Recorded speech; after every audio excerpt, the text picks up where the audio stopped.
Greetings, my friends. I'm so honored to be here with you.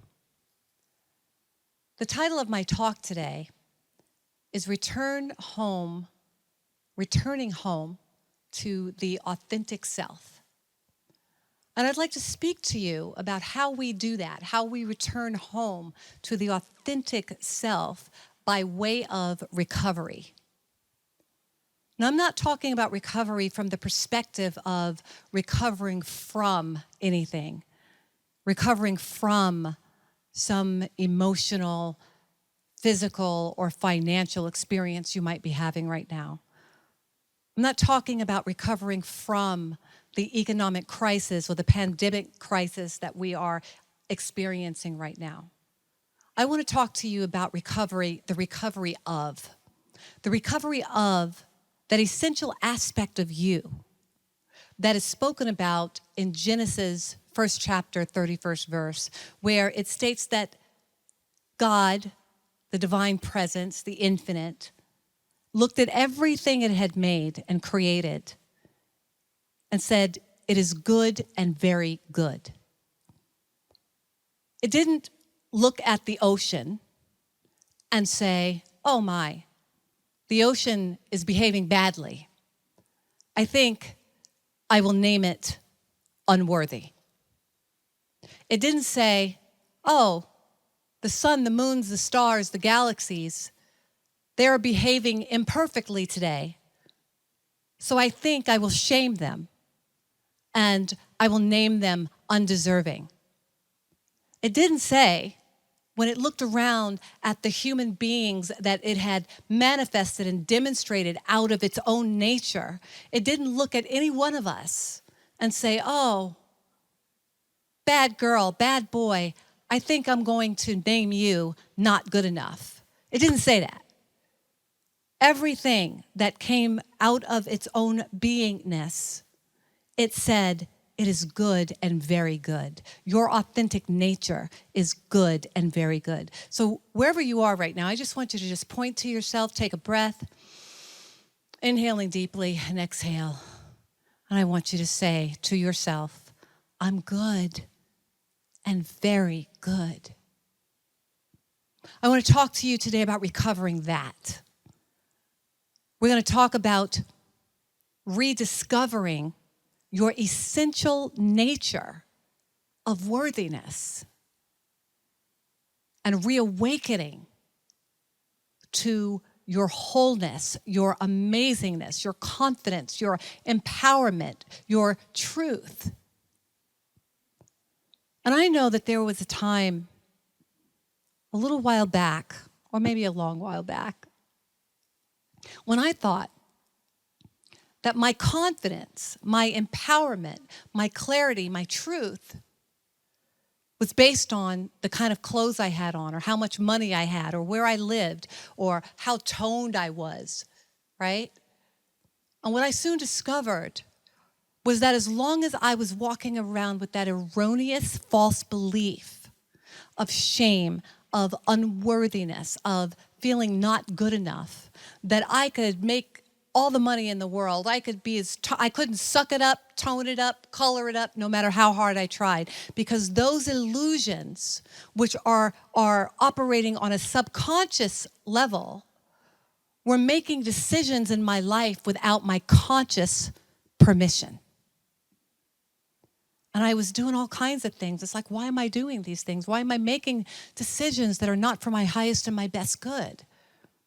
Well, the illusion of unworthiness doesn't allow you to do that.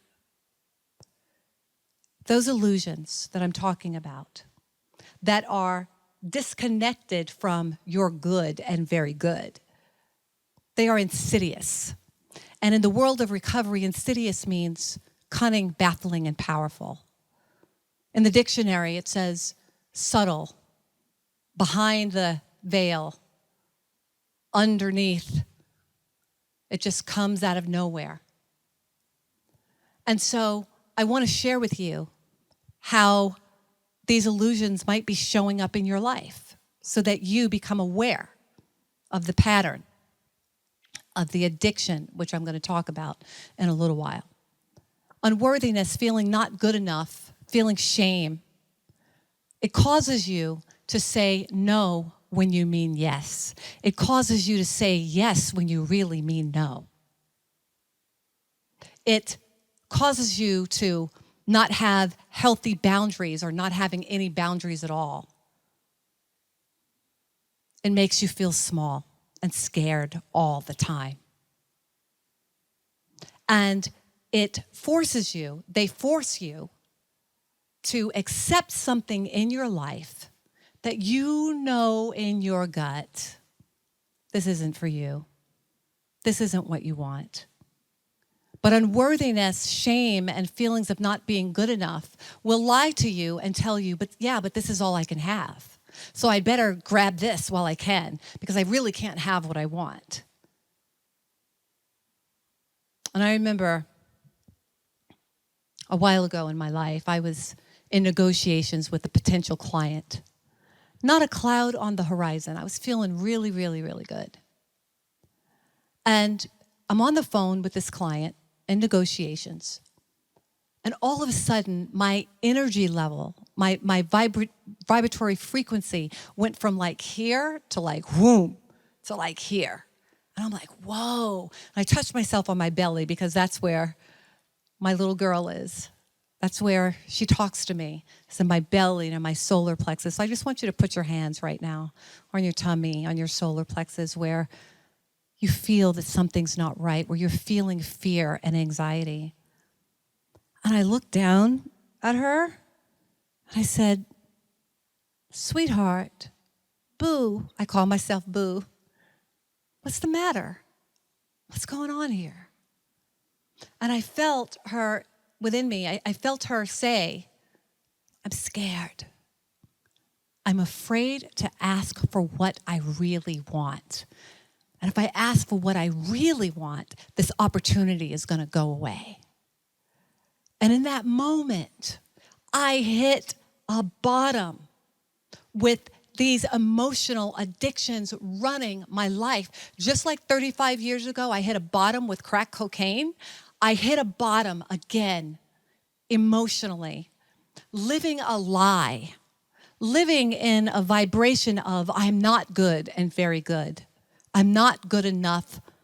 I'm not deserving to ask for what I want and actually receive it.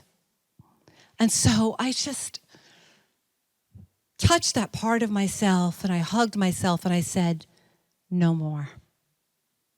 I will never make a decision from this place ever again. So I just want you to just put your hands wherever you feel that pain. And I just want you to make a commitment right now. I want you to hit your bottom with it right now and say, no more. No more. I will not make decisions from this place. This is not the truth of me. And so I made that decision to not live my life based on those lies anymore. But here's the kicker. I didn't know how not to either. I'd been living that way for so long, even though I'd made that decision not to do that anymore. I knew that I didn't know how not to make decisions from that place. And so I had to go within. I had to go within my inner sanctuary. And I had to practice the tools and the principles of soul recovery, which I want to teach you about. And I stayed inward and I did my soul recovery work, which I'm going to explain to you a little bit later. And when I came out of my inner closet, my inner sanctuary, I'd made another decision that I was going to leave the deal on the table. Sometimes, beloved, you got to leave the deal on the table. Because here's what I knew. I knew that if I was willing to walk away with nothing, walk away with seemingly nothing, in the name of my self-value, in the name of truth, in the name of love, in the name of self-integrity, that the infinite, inexhaustible universe was going to fill that void with the something that was beyond my imagination, because I'd seen it work over and over and over again. When you walk away with nothing, when you release and let it go, because it's like, that decision is not good enough for me.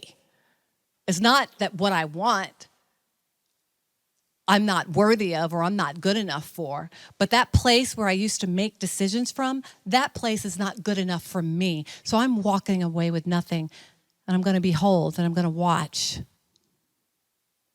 what God does in, as, and through me. And it has never disappointed me. And so that's why this talk I'm so passionate about, as you could see. Because so many people come to me for help with emotional issues, relationship issues, financial issues, health issues, addiction issues. And when we sit one-on-one together and unpack what's going on subconsciously, bringing to the conscious awareness what's been going on, what's been running their lives on an unconscious level, we invariably find the only problem is they have forgotten that they're good and very good. They have forgotten home, their authentic self. And so, one of the most powerful programs that has been gifted through me that I know of to heal and address these deep core issues of false identity is based in the 12 steps of recovery, bridging the gap with the 12 steps of recovery, and universal spiritual principles and other really powerful healing modalities. And I put all of these healing modalities together, and I call it soul recovery. Now, soul recovery doesn't just heal and address those typical addictions that we're so familiar with, like drugs, alcohol, sex, food, whatever the symptom may be. It also gets deep down inside of your beingness, and it heals and it addresses your addiction to unworthiness, to feelings of not being good enough, to shame, to procrastination by way of distraction, by way of social media, the news. And let's not forget about your addiction to Netflix. I know about that addiction to Netflix. When you just want to zone out, when you just want to go into avoidance because it's too painful to not be the truth of who you are. And you click on Netflix, you say you're just going to watch a movie. But what do? You click on a series. And we know that most series have 13 to 18 episodes. So you promise you're just going to watch one. And the next thing you know, you've watched all 13 or 18 in one night. And you come out of that distraction zoned out, numbed out, dumbed out, with a promise to never do that again. And the next thing you know, you do it again. Because you're afraid. You're afraid to come home to who you really are, because on some level you think that's too good to be true. And I'm here to tell you that's not too good to be true. That is the truth. That's who you really are, beloved. You are amazing. I had to find a way in my 35 years of recovery. I had to find a way to heal my little girl. I was so tired of being anxious and second-guessing myself and doubting myself and being stuck. I was exhausted. It was making me feel hopeless. And so I bridged the gap between these teachings. And how I really got inspired to bridge the gap in these teachings was my last day of getting high 35 years ago found me sitting in the back of a taxi, demanding that he take me to the crack house so that I could get some more drugs. And instead of doing as I had demanded, he turned to face me in the back seat and he said, "Young lady, please don't kill yourself today." That wasn't the miracle, because I'd heard that a million times. The miracle in that moment was that everything just came together. The cosmic tumblers just fell into place. And in that second of looking into his eyes, the fog of my false identity lifted. The veil of illusion parted, and I caught it. I caught my real self, light as a feather, joyful, free from fear, confident, empowered. Oh my God, it was, and I knew in that instant, it felt like it lasted like a couple of minutes, but it was probably really just an instant. I knew in that instant that this was the real me, and I had never left. I just had a dream that I did, like Dorothy in The Wizard of Oz. I'd never left the safety of my home at all. You have not left the safety of your home, the truth of your identity, your oneness with God, your oneness with the divine. You have not left. You're just having a dream. And so the soul recovery process helps to dehypnotize you from that trance of false identity and separation. That was the beginning of my very long and sometimes painful journey to recovery. Because I found that even after 10 years of being clean and sober and having some wonderful spiritual experiences, that the addiction to unworthiness and not enoughness and shame was still operating at a very deep level in my subconscious mind.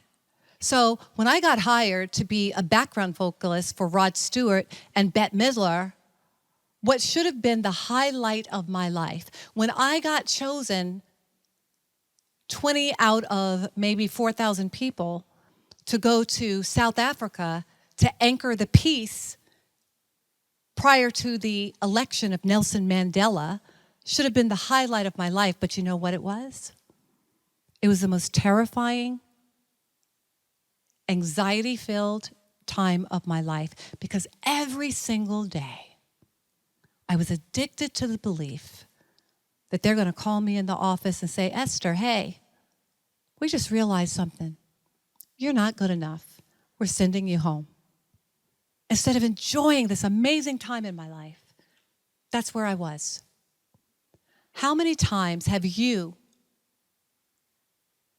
gotten your dream, received your dream job, your dream relationship, your dream fill in the blank, and you couldn't enjoy it, you couldn't be present for it, you couldn't be with the gift that it really was, because of these emotional addictions? So let's get clear about what addiction is.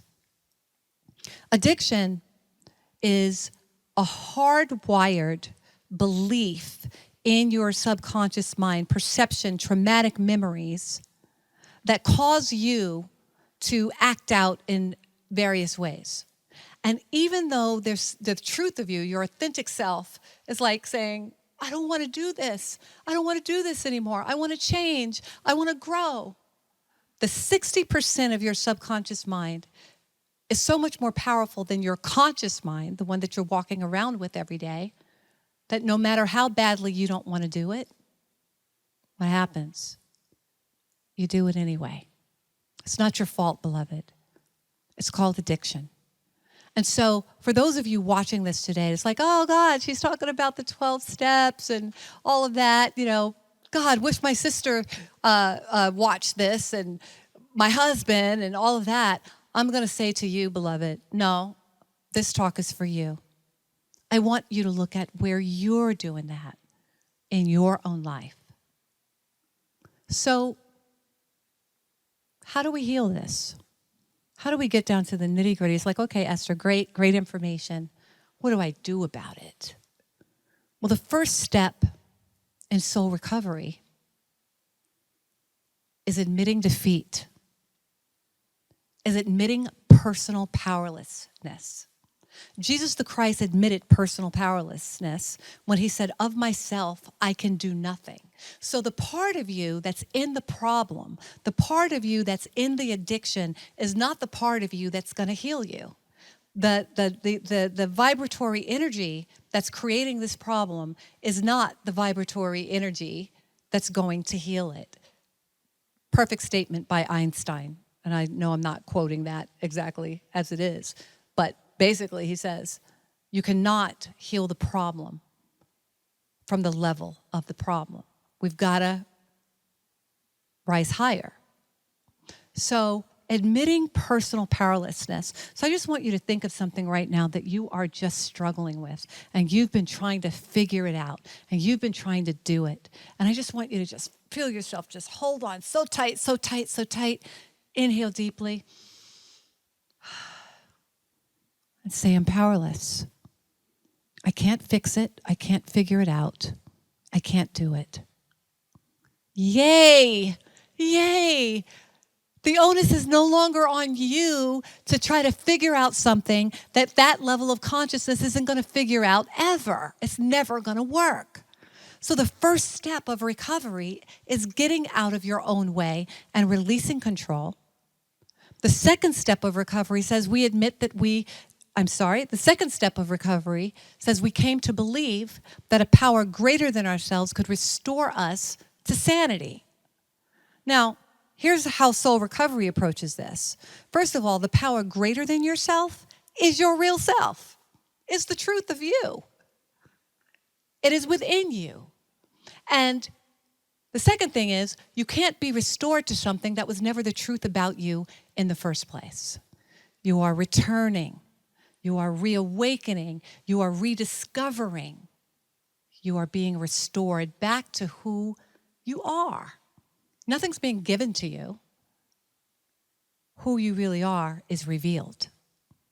And then third step, made a decision to turn our will and our lives over to the care of God as we understood God. And I like to say to that, soul recovery's approach to that is, if the God of your understanding isn't working for you, it's time to get a new God, or it's time to get a new understanding. And then we go through the rest of the steps of forgiveness and compassionate accountability and being of service and recreating that which you are, recreating your life. So those are just briefly going over some of the work, and of course we use so many other healing modalities along with the steps that just really breaks you wide open and gets you back home to your authentic self. That's where you deserve to be. You deserve to be the real you. You deserve that joy. You deserve abundance. You deserve to feel empowered and confident. You deserve to know that you're safe.